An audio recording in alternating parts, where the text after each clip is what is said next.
Hi, welcome to CardioAlex2017. And with us now, Dr. Tarek El Zawawy, Professor Cardiology, Faculty of Medicine, Alexandria University. Hello, Doctor. What is the frequency of resistant hypertension you encounter in your practice?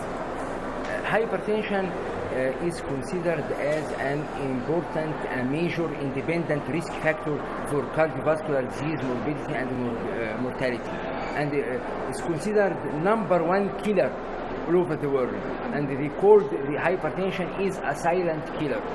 Actually, what's called the resistant hypertension, what do we mean by resistant hypertension? Resistant hypertension by definition means that the blood pressure cannot be controlled by at least 3 drugs or more.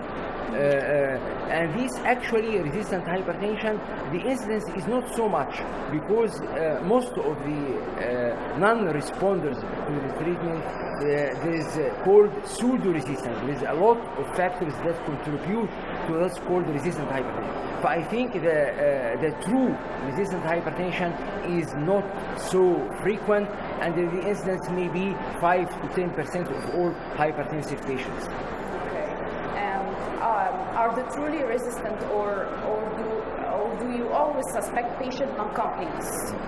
Yes, as I mentioned, that actually a lot of cases are what's called pseudo-resistance, and also we have to exclude the secondary hypertension. When we think for the non-responders to the drug therapy, we have to search for the secondary cause of hypertension. We have to search for curable causes of hypertension, and actually non-compliance one of the causes of pseudo-resistant hypertension, because the hypertension is a chronic disease, and treatment of hypertension is a long life-term therapy, and most of the patients, also the hypertension is asymptomatic disease, and some patients may complain of the side effects of the drug. Some patients may complain of the cost of the drug therapy, and so they quit or stop the drug, and the blood pressure is not controlled. And if he is controlled on 2 or 3 drugs, he reduces the dose to 1 drug only, and so not controlled. And this is called pseudo-hypertension. But actually, non-compliance of the patients is one of the factors that contribute to what's called pseudo-resistant hypertension. Okay. How far do you think the results of Simplicity 3 will affect the use of renal denervation in the management of resistant hypertension?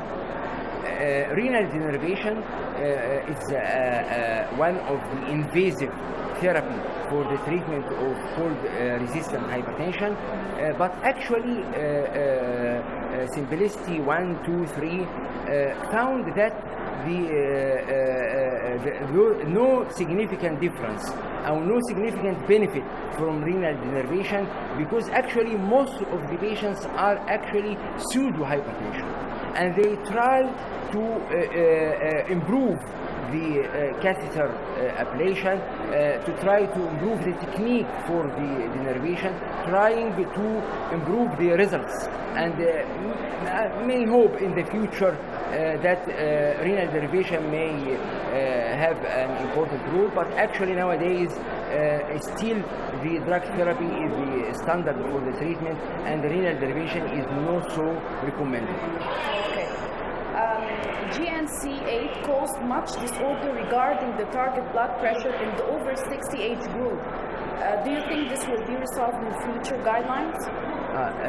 In the past, the concept that the elderly patients did not benefit from the treatment of hypertension. But actually this is wrong, and the elderly patients benefit actually from treatment of hypertension, and GNC8 recommend that patients above the age of 60